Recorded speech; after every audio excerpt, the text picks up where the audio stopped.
Assalamualaikum warahmatullahi wabarakatuh.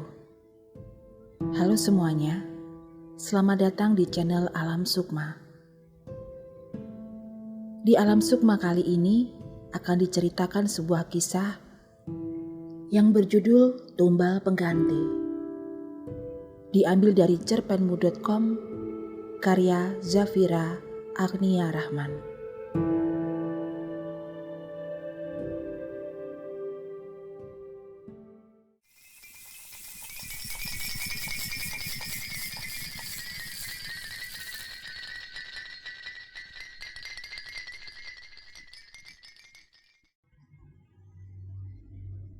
Pada suatu hari di tengah siang yang panas, aku sedang menempuh perjalanan ke daerah yang terpencil di pedesaan, memakai mobil dengan pakaian yang sangat bagus. Di tengah perjalanan ke desa itu, mobilku mogok di daerah yang tidak seorang pun melewati jalan itu. Malam pun tiba, tetapi mobilku tak kunjung menyala. Aku sudah berusaha menelpon keluargaku di kota, tetapi di sini tidak ada sinyal sama sekali. Tiba-tiba aku mendengar suara burung hantu. Konon katanya, jika mendengar suara burung hantu di jalan sepi, kamu akan bertemu dengan sosok yang sangat menyeramkan, seperti pocong dan teman-temannya. Tak lama kemudian, aku yang ketakutan mencoba membenarkan mobilku sendiri. Sebenarnya aku sedikit tahu tentang mesin mobil. Dengan penuh rasa takut dan bayang-bayang pocong dan teman-teman yang muncul di benakku, mobil yang mogok itu pun akhirnya menyala. Karena terlalu lelah, aku pun tertidur di dalam mobil. Beberapa jam berlalu. Aku terbangun karena mendengar suara yang mengetuk kaca mobilku dari arah belakang. Lalu aku menengok ke arah belakang untuk melihat apakah ada sesuatu di sana. Saat pandanganku kembali ke depan, tiba-tiba terdapat seorang nenek-nenek yang sedang menyeberang jalan. Karena aku kasihan dengan nenek itu, aku pun memanggil nenek itu dan menyuruhnya masuk ke dalam mobil. Lalu aku bertanya, "Nenek, rumahnya di mana?" Nenek itu diam saja saat kutanya, tetapi tangannya menunjukkan arah jalannya. Aku terus saja lurus, lalu belok kiri, lalu belok ke kanan. Setelah perjalanan agak lama, aku bingung mengapa jauh sekali rumahnya. Padahal sebelum belokan ke kiri pertama, aku melihat ada beberapa rumah kecil. Mungkin isinya hanya 5 kepala keluarga. Aku pun bertanya lagi kepada nenek. "Nek, sudah sampai belum? Rumah nenek jauh sekali ya?" Lalu nenek itu menjawab, "Sudah dekat. Kamu maju saja sedikit lagi. Di sanalah rumah saya." Aku kaget tiba-tiba si nenek mengeluarkan suara kuntilanak yang menyeramkan. Karena takut, aku pun membawa mobilku sambil menghadap ke depan dan tidak sama sekali menengok ke arah nenek. Setelah sampai di tempat yang dibilang si nenek, lalu aku bilang, "Kita sudah sampai, Nek." Kata-kataku terpotong saat aku melihat ke arah nenek. Tetapi dia tidak ada. Seketika pandanganku berubah. Tempat yang tadinya kulihat adalah rumah si nenek menjadi kuburan yang sangat gelap sekali. Dan aku yang berada di dalam mobilku seperti mencium aroma bunga melati yang sangat kuat. Tak lama, aku melihat sesosok makhluk yang aku tidak tahu itu apa. Kemudian aku pingsan begitu saja. Saat aku bangun dari pingsan, ternyata aku berada di sebuah rumah kecil dengan lampu kuning remang-remang. Tiba-tiba ada seorang ibu yang menghampiri tempatku terbangun. "Dek, apakah kamu sudah sadar?" "Bolehkah ibu bertanya, mengapa kamu semalaman ada di kuburan itu? Apakah kamu tidak tahu bahwa itu adalah tempat yang terlarang? Untuk masuk situ kamu tidak boleh memakai kendaraan.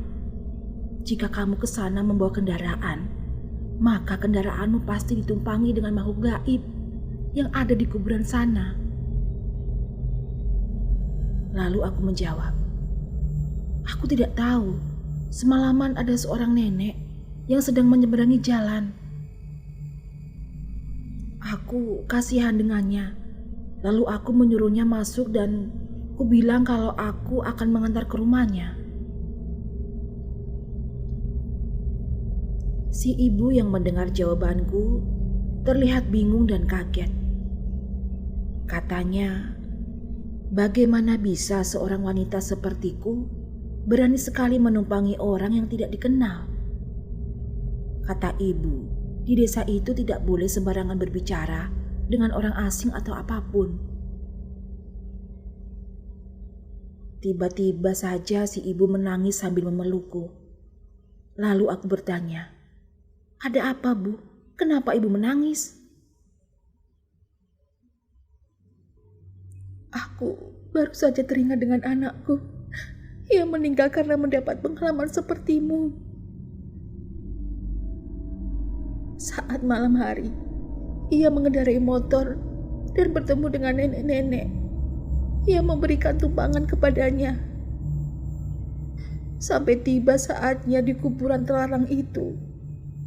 Tiba-tiba saja motornya masuk ke liang kubur dan ia dikubur hidup-hidup oleh makhluk-makhluk gaib di sana. Suamiku dan aku langsung saja mendatangi kuburan terlarang itu. Lalu makhluk gaib itu mendatangi kami dan bilang, jika kamu ingin anakmu kembali, maka bayarlah dengan nyawamu sendiri atau keluarga. Dan aku yang sedih, bingung dan takut. Yang mendengarnya langsung memotong pembicaraannya. Lalu aku duduk terdiam mematung tanpa suara. Siangnya aku pun bersiap untuk pulang ke rumah. Karena jika aku pulang sore, takut tersesat dan juga takut mobilku mogok lagi. Di perjalanan aku masih memikirkan apa yang diceritakan oleh ibu itu kepadaku. Sebenarnya aku penasaran dengan lanjutannya, tapi aku tak kuasa mendengar apa yang akan terjadi selanjutnya. Saat di perjalanan, tiba-tiba orang tuaku menelpon dan bertanya apakah aku baik-baik saja. Aku yang bingung dan merasa aneh, kenapa tiba-tiba orang tuaku menelpon hanya menjawab bahwa aku baik-baik saja. Dan tiba-tiba orang tuaku menangis sangat kencang. Lalu aku mendengar suara yang sangat mirip dengan nenek yang kutolong itu. Langsung saja aku berteriak, "Mau apa nenek di sana?" Lalu nenek itu menjawab, "Jangan pulang ke rumah atau orang tuamu akan mati." Dan tiba-tiba teleponnya terputus. Aku pun langsung mempercepat laju kendaraanku. Semua yang menghalangiku langsung kuhantam sampai hampir ada seorang anak kecil yang tertabrak. Saat sudah di dekat rumah, aku langsung keluar dari mobil dan berlari masuk ke rumah dan mendobrak pintu dengan kencang sampai seluruh tubuhku sakit semua. Dengan tubuh yang lemah, aku langsung terjatuh dan pingsan. Aku terbangun dan langsung menengok ke atas atap karena merasa seperti ada air yang jatuh di atas dahiku. Dan ternyata Ada 2 orang mati yang digantung dan pergelangan tangannya mengucur darah seperti terkena silet. Ternyata itu adalah kedua orang tuaku. Tiba-tiba saja ada orang yang mencekikku dari belakang. Aku tidak bisa melihat wajah. Langsung saja aku berpura-pura seperti orang mati, dan orang itu pun melepas cekikannya dari leherku. Lalu orang itu berjalan ke depan mayat orang tuaku. Dia membawa mobil dan mengisinya dengan darah kedua orang tuaku. Lalu ia meminum darahnya. Aku merasa jijik, langsung muntah dan berlari keluar. Lalu orang itu mengejarku, tetapi aku berhasil lolos. Aku meloloskan diri masuk ke dalam hutan dekat belakang rumahku. Di sana, aku memiliki teman gaib. Ia adalah sesosok kuntilanak yang baik. Wajahnya seperti orang Belanda dengan rambut sepundak. Ada darah di dekat matanya, dan ada sedikit bercak darah di balik badannya. Aku bertanya kepadanya, apa alasan makhluk aneh dan orang itu membunuh orang tuaku?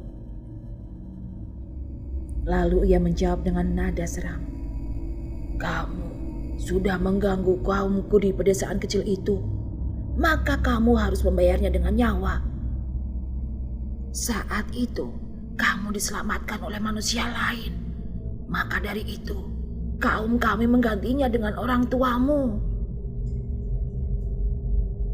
Karena bingung harus berbuat apa, aku pergi menemui orang yang mengejarku dan bilang, kenapa harus orang tuaku? Bunuh saja aku sedari awal. Dasar kalian bodoh. Karena aku berbicara kasar, tiba-tiba aku terbangun dan melihat diriku sendiri sudah tewas. Demikianlah kisah yang berjudul Tumbal Pengganti. Nantikanlah kisah-kisah selanjutnya.